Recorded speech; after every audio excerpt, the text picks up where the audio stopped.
Добро дојде во студио за моите гости, писателката и новинарка Јагода Михајловска-Георгиева и Бурхан Ахмет.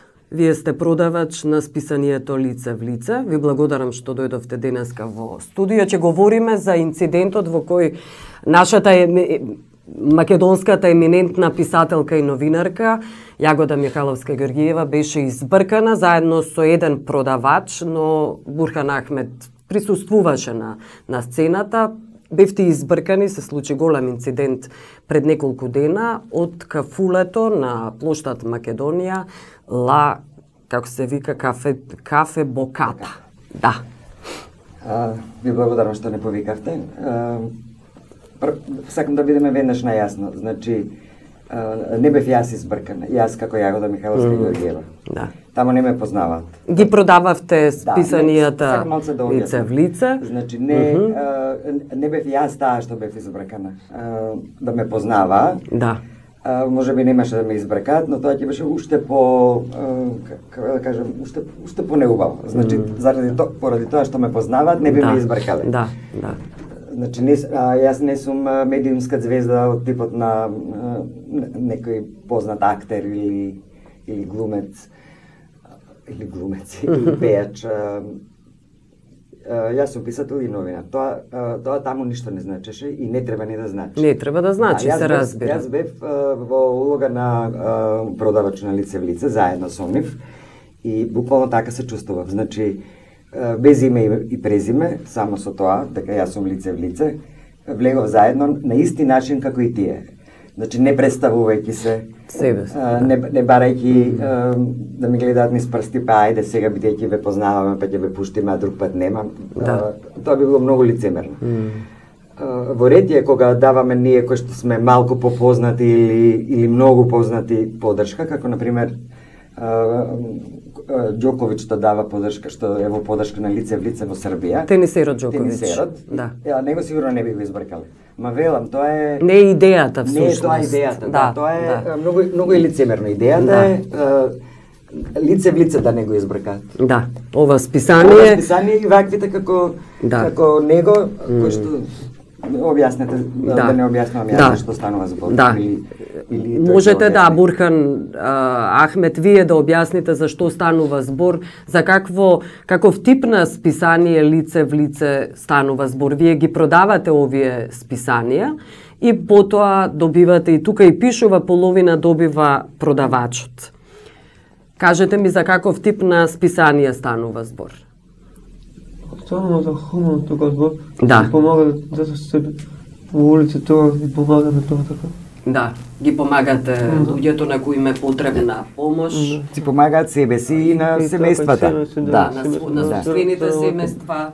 Да, како и на себе си. Заработуваат. Да, заработувате за живот, но може да се заработува на разни начини. Идејата е, зашто тие продаваат весник кој пишува за загрозени лица, поединци во општеството маргинализирани, нивната улога всушност за тоа и крупна и значајна. Така е.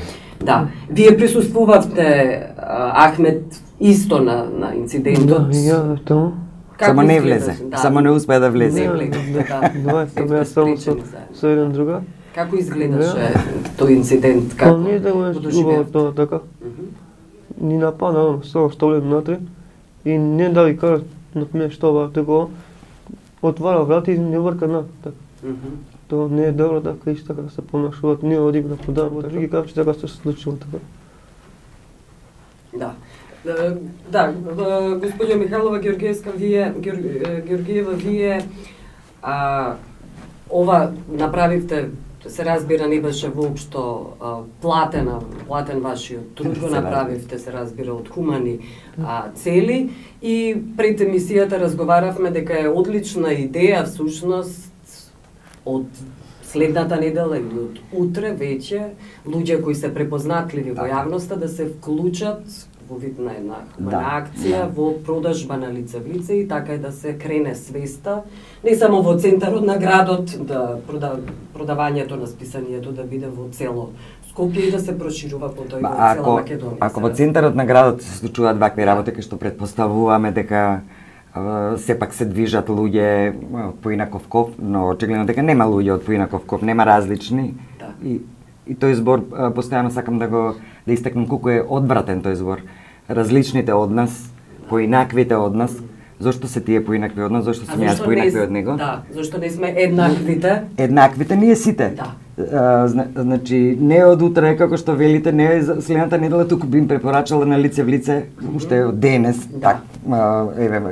Метафорично нека, уште денес да почнат со тоа. Има многу луѓе како нас, како сите нас, кои што сакаме да го поттикнеме ова, да го поддржиме и да кренеме свеста. Може би сум наивна која мислам дека така се крева свеста, но сепак милиметар по милиметар. Да, со помош на медиумите, нагоре, медиумска поддршка, ќе се направи голем чекор. Но вие овој инцидент го објавивте на Facebook и потоа имаше лавина реакции, меѓу кои да биде бойкотирана тој кафич Кафе Боката на плоштадот Македонија и потоа следуваше извинување од нивна страна. Дали тие контактираа со вас? Не, потоа следуваше исто така прифаќање на извинувањето од моја страна, затоа што не Но мислам... на Facebook, сето тоа се одвие, никој не ви се јави од кафулето да ви се јави да... Не ги познавам тие луѓе. Со вас? Не. Не, но и тоа беше добро што тие се извинија. Исто така сметам дека е добро што јас го прифатив нивното извинување и се извинив за мојот вокабулар, кој што сепак беше во сообразно со уште по скромен ако го споредиме со тоа што се случуваше од нивната реакција на лице место. Да. Но секогаш сум за тоа за подавање рака, првенствено за подавање рака, не за сечење на рацете, кога некој ќе ти подаде рака, па ти да му исечеш. Да не се затвораат вратите, да се прости. Вие имате сега во моментов, и јас ставивме на Липници, идејата на организаторите на лице, на координаторите е всушност секој, дали е кафуле или место, некој објект, да има ваква налепница и тука пишува зона за лице в лице, односно да биде дозволено да се продава, да не се случуваат вакви инциденти. Да, и тоа е добра идеја, како почеток ја сметам. Инаку, зоните, ме ужаснуваат зоните.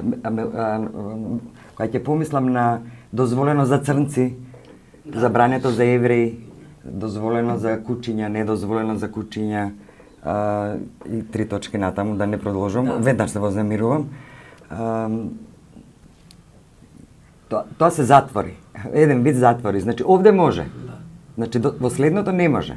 Зошто не може во следното? Затоа што тие не дозволуваат. Зошто не дозволуваат? И така натаму, и така натаму. Да. Приказната може тоа да се отвара. Но како почеток, како за почеток, за да овие момчиња и девојки кои што продаваат и кои што влегуваат со најдобра намера, не крадат, не лажат, не просат на улица, продаваат и си заработуваат, напротив, за да може да бидат комотни. Добро, Бурхан Ахмет, колку време работите, колку време го продавате ова списание? Има 3-4 месеци што го работувам и задоволен сум од списанието. Да. Заработувате на овој начин за живот? Да, живот. Дали вакви инциденти ви се случувале како на овој кој присуствувавте со... Па да, се случува тоа, често ги има. Што ви велат? Дека е забрането? Никој не велат, ке не фалат така и ке не бркат на се кара со на. Така да се понашува. А вие што им велите? И викам, ние само одиме да помадиме списане, така лице ми се стои од филма.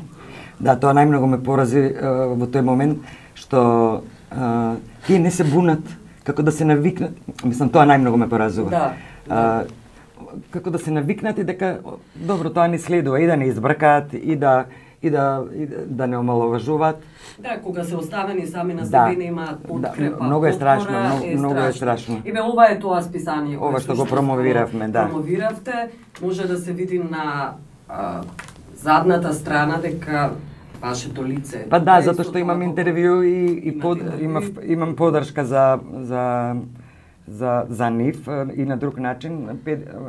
Половина од мојата заработувачка од романот, новиот роман Манастир во Интерабија, оваа година го префрлам на нивна сметка. Вие добивте и награда. Да, ја добив и награда и се надевам дека тоа ќе биде поттик и на тој начин луѓето да се вклучуваат, разни автори, разни уметници, медиуми, медиумски.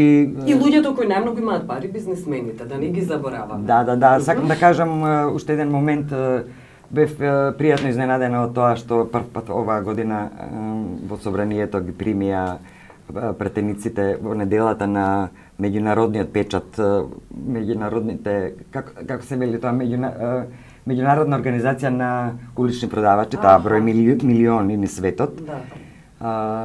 И ги примија претениците таа недела. Пред ова да се случи, тоа беше недела на продавачите улични. Ги примија во собрание, накусо, некаква средба, не знам, нема формална. Да, но добро тоа е. И тоа е окей, но сакам само да додадам. Претениците да си ја вршат својата работа на друг начин, на различни, на други начини, во други начини на подршка. А тоа, како еве ќе се сликаме со вас и ние ве поддржуваме, окей е, како почетен момент, ама сепак... Тоа е порека еден вид, само порека. Само порека. Да, важно ве поддржуваме, вие сте супер, како тие што ги примија беше и Лиле Поповска, како што ги поддржуваше дрвјата која ги сечеа низ градот, така не би сакала да ги поддржува и лице в лице. Добро, јас ви благодарам што бевте гости. Благодарам јас.